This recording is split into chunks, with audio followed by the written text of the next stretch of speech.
Okay, in this video we're going to go over the very useful tool known as product group function. Now in order to do this you'll need to log in, so let's go ahead and start there. Okay, and we're logged in.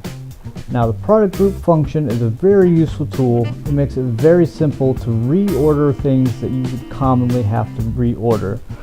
For example, if you're doing preventive maintenance or clean checks on routine places, so say you have an apartment complex and you know you're going to have certain items that you're going to need fairly commonly. What we do is we add it to this list, and you'd simply click on the list to add it to the cart. Saves you a whole lot of time and gets things done a lot quicker.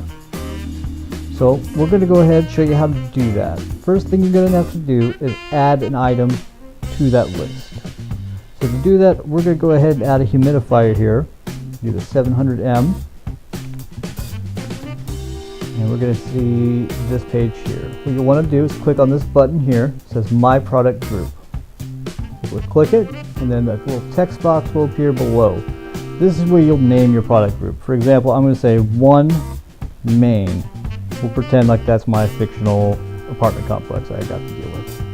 Then once you typed in the name, push the enter button on the keyboard. And there we go. We have now created the product group. To view that, what you need to do is go to My Account, and you will see that here under My Product Group. If you were to click on it, you would see the product is here. Now I'm going to add some more items to this list. We'll go ahead and add a motor. We'll do the FE6000F. There we are.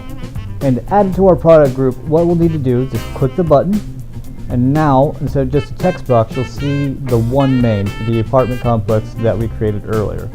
To add it to that group, simply click on it. There we go. It is now added to the group. To view that, go to My Account once again and click on the product group. You'll now see that here. Okay, now I'm going to fast forward a little bit. I'm going to add a few more items to this list. We'll get back to you in just a second. Okay, and we're back. We're going to just go ahead and click on one main, and you'll see here I added a few more items that I think I'm going to want for this job. Now, before we want to put all this in the cart, we'll want to add how many of those we're going to want. Let's say I know I'm going to need 10 of these. I'm going to need 10 of these. I'll take 4 of those. Do one humidifier, and we'll want to keep a couple of these on the truck, so we'll go ahead and put 3. You can do update selected items. Go ahead and tell it OK. It will refresh the page here. There we go. Page is refreshed, and we are updated. To add these to the cart, since I'm going to get this whole order, we'll do select all and then add to the cart.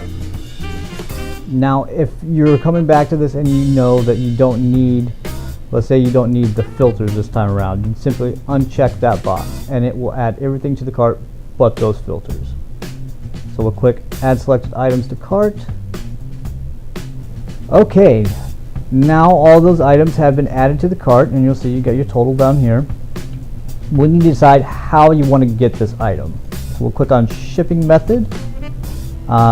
You can do in-store pickup if you're local. If not, you can do UPS. So we'll go ahead and select UPS, and we'll tell it yes, we want to do UPS. From there, you'd simply go down to checkout and proceed as usual. And that concludes how to use the product group function on RogersSupply.com.